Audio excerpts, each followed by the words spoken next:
Estamos começando mais um Desafio Profissão, um programa da equipe de orientação profissional do curso de Psicologia da PUC de São Paulo, do NASCE Orientação Vocacional, em parceria com a TV PUC. Hoje teremos um debate sobre o eixo temático Gênero e Escolha Profissional. E para isso conversaremos com a Maria Rosa Lombardi, que é graduada em Ciências Sociais pela PUC de São Paulo, mestre e doutora em Educação pela Unicamp. É pesquisadora da Fundação Carlos Chagas e desenvolve investigações na área de Sociologia do Trabalho, com ênfase em estudos de gênero, sobre as temáticas mercado de trabalho, divisão sexual do trabalho, profissões científicas e tecnológicas, engenharia, arquitetura e construção civil, feminização de profissões masculinas. Eu agradeço a sua presença. Eu é que agradeço o convite. E começaríamos a nossa conversa da seguinte forma. Observa-se que, dentre os candidatos dos cursos de humanas e biológicas, as mulheres são maioria, em termos de número de inscritos para o vestibular. E nas áreas de engenharia, ainda hoje, estamos falando em século XXI, a maioria dos candidatos são do sexo masculino. O que você poderia falar sobre isso? Olha, essa é uma questão bem complexa. Eu acho que tem vários fatores que contribuem para essa configuração, mas você tem toda a razão. Essa prevalência, digamos assim, das mulheres nos cursos de humanas e de biológicas, ela se mantém há muitas décadas, né?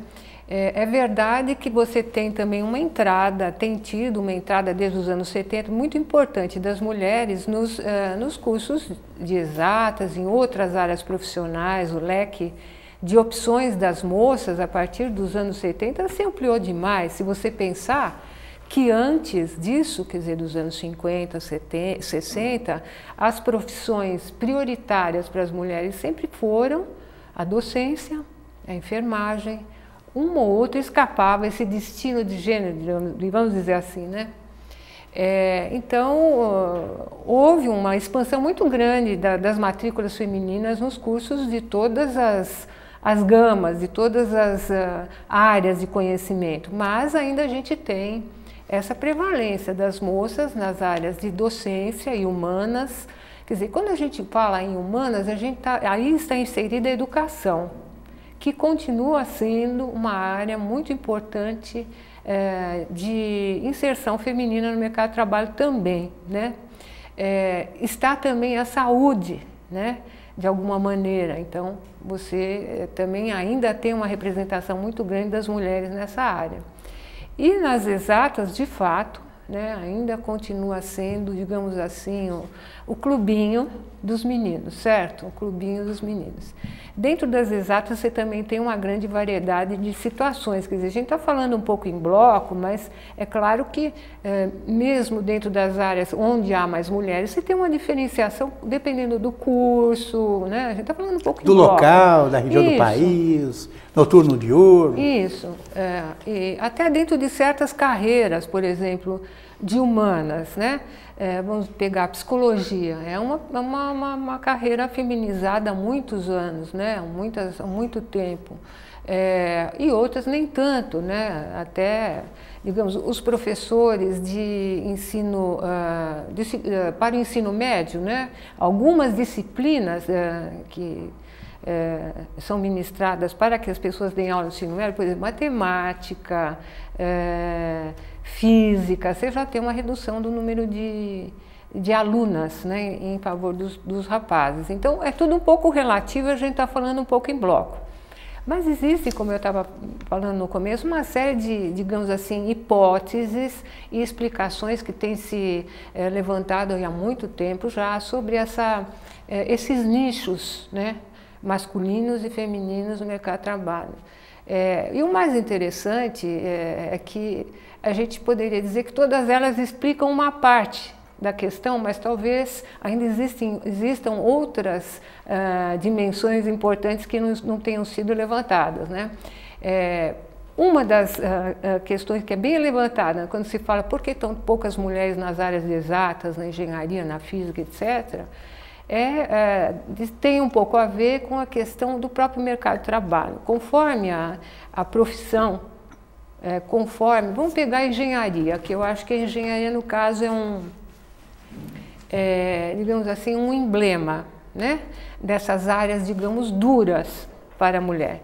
Então, ainda hoje, quer dizer, também falando da engenharia como um todo, porque dentro dela você tem algumas especialidades que são mais feminizadas, por exemplo, química, produção, tá certo? Porém, mecânica, elétrica, ainda são áreas muito masculinas. Porém, quando você vai ao mercado de trabalho, o que acontece? Esses profissionais, eles acabam trabalhando ou em empresas ou em indústrias, né? E essas indústrias dão preferências a homens. Então, uma das explicações seria que você não teria, digamos assim, uma aceitação igual dos dois sexos pelo próprio mercado de trabalho, conforme a carreira. Vamos pensar no engenheiro civil. O engenheiro civil que tenha que dirigir equipes masculinas, obras de infraestrutura com grandes canteiros, etc., também não é muito bem aceita a presença da mulher aí, apesar de que já existem muitas engenheiras hoje que trabalham nessas áreas. Então, isso seria uma questão da própria profissão. Até havia uma discussão de que, há uma discussão, né, nos textos, entre quem estuda essas profissões, de que as ocupações e as tarefas que eram desenvolvidas assim, que são desenvolvidas em aberto, quer dizer, a céu aberto, fora de um escritório, seriam carreiras mais próprias aos homens do que às mulheres.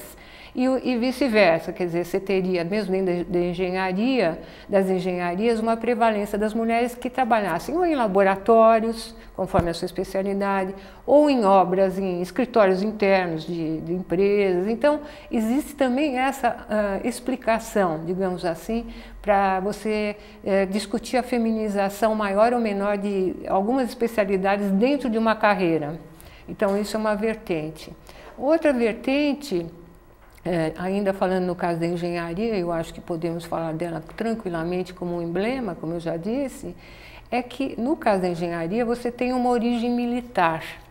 Quer dizer, a engenharia como profissão, ela começou no exército, né? Você inicialmente teve em todo o mundo, né, uma engenharia militar. E aos poucos, né, passou-se a ter uma engenharia civil que saiu, né, digamos, dos quartéis, entre aspas também, e passou a ser ministrada em universidades, etc. Então, essa origem militar também inibiria um pouco, digamos assim, a presença feminina.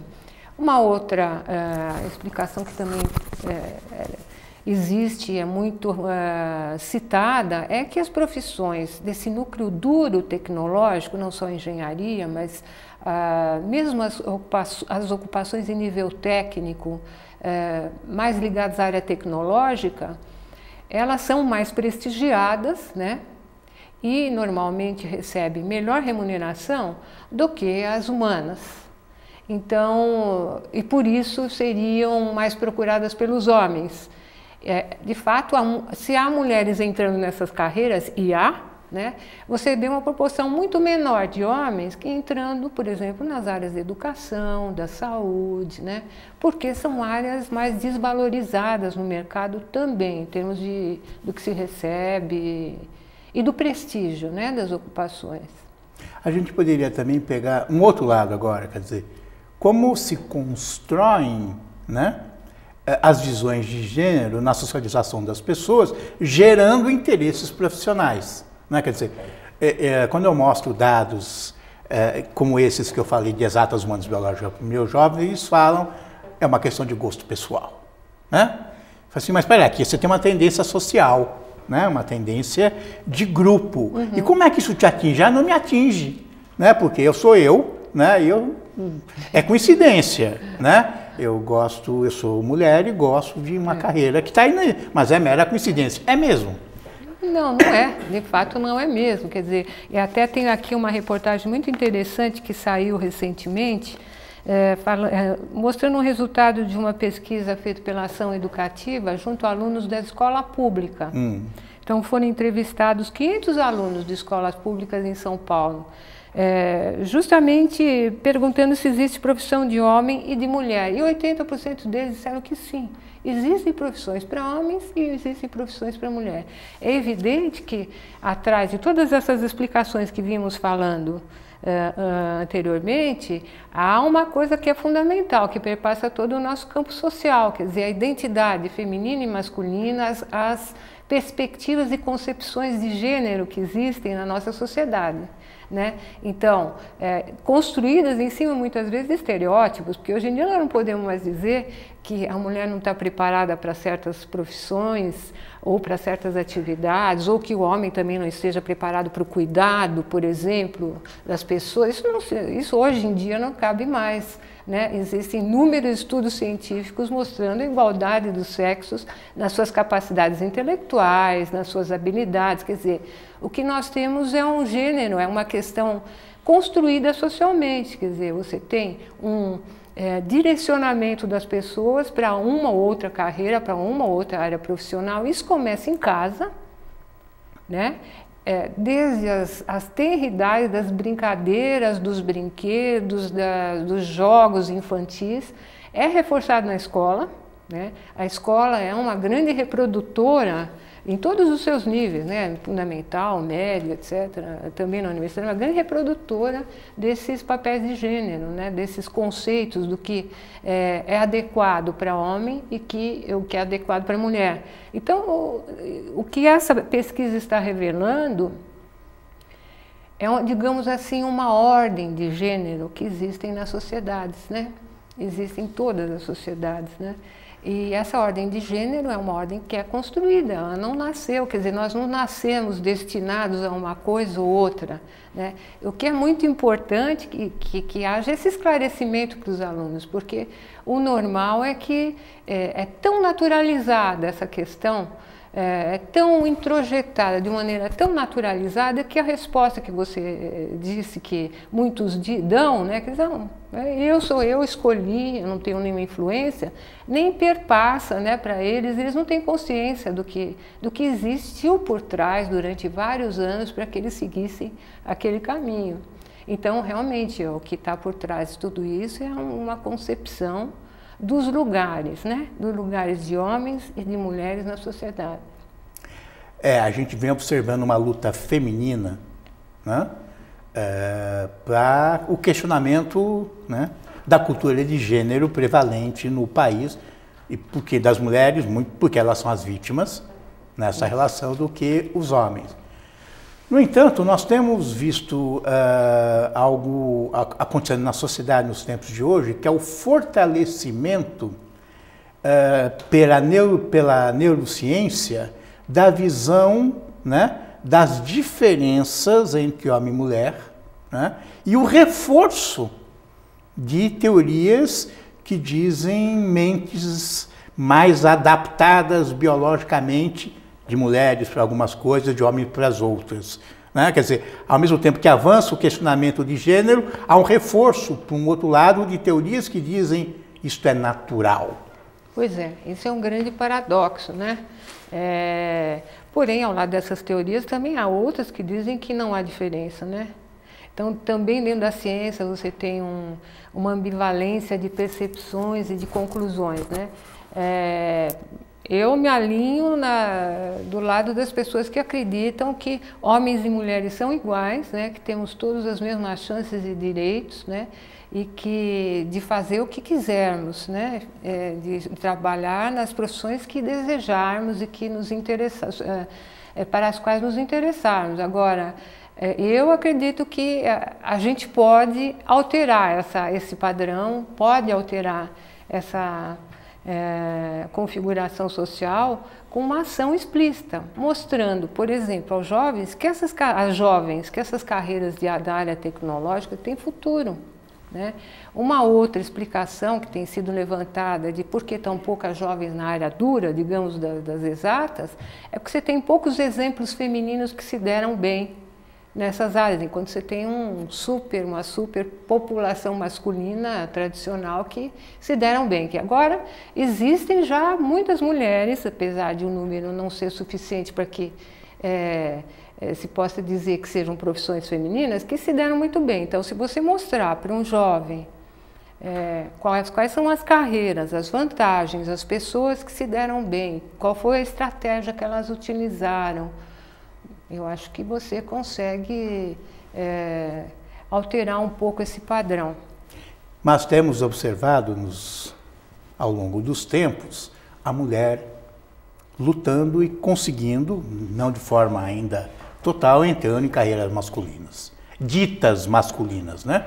Medicina é um exemplo claro. Hoje a mulher é a maioria nesta profissão, no exercício da profissão, em direito e em outras áreas. No entanto, né, os homens não fizeram o movimento inverso. Quer dizer, não foram, né, não conquistaram as carreiras ditas mais femininas. Isso é verdade, Silvio. E não fizeram também porque as carreiras femininas elas são menos valorizadas, né, no mercado, tem menos prestígio social, né, e não condizem, digamos assim, né, não condiziriam com a figura masculina. Então, existem muitos professores, por exemplo, na rede pública, mas um número ainda pequeno em proporção ao número maciço de mulheres. Muitos desses professores chegam até a sofrer algum tipo de preconceito por estarem numa carreira feminina. Normalmente, o que, digamos assim, os mecanismos, né, sociais que acabam acontecendo, que as pessoas utilizam, são mecanismos de ataque à identidade sexual. Então, normalmente o professor das séries iniciais... Ou na pré-escola. Na pré-escola é tido ou como maricas ou como pedófilo, que é muito perigoso. Então, muitas mães até preferem que as professoras sejam mulheres, como se não existissem pedófilas mulheres. Né? Claro. Você vê que também aí é uma concepção, né? Também construída, tá certo? E do outro lado é a mesma coisa, tá? Quer dizer... quando as mulheres entram numa carreira masculina e assumem postos de comando e desempenham comando de equipes, muitas vezes elas têm que se endurecer um pouco mais para serem aceitas. E a pecha aí vai ser justamente que elas se transformam no macho. Inclusive, você tem um registro estatístico que mostram que as mulheres executivas elas adiam a maternidade, porque isso interferiria na execução do trabalho. Quer dizer, é ainda a visão, né? É ainda a visão masculina, quer dizer, o empregado ou a pessoa que está num cargo de chefia ou de liderança, ele tem que ser exclusivamente dedicado àquela empresa e àquela atividade, como é o padrão das empresas, que é também o padrão masculino, né? Por isso, tanta dificuldade na ascensão da mulher, né? E dificuldade para ela chegar lá e dificuldade interna dela, pessoal, porque, sem dúvida, ela tem um conflito ali, né? Onde vai bater na sua própria identidade de sexo, né? Então, a questão é bastante complexa, né? Tem inúmeros, podemos abordar a partir de vários caminhos, né? Vamos falar de salários agora, né? Fazendo um resumo, humanas e biológicas significam, em média, cuidado do outro, no sentido de atendimento e acolhimento, e educação. Né? E exatas significam o mundo material, da construção, da tecnologia, da produção das coisas. Né? Quando a gente vai ver salário, é um reflexo, né? Que a gente observa claramente. Profissões da área de humanas, em média, tirando algumas exceções, são mais desvalorizadas do que outras, né? E profissões, mudando, em média, os salários das mulheres é mais baixo que dos homens nas mesmas funções. Pois é. Como é que se pode entender isso? Eu acho que pode-se entender, pelo menos todos os estudos têm mostrado, em função dessa posição diferencial que homens e mulheres têm na sociedade. E é como se o sexo de uma pessoa grudasse nela, entende?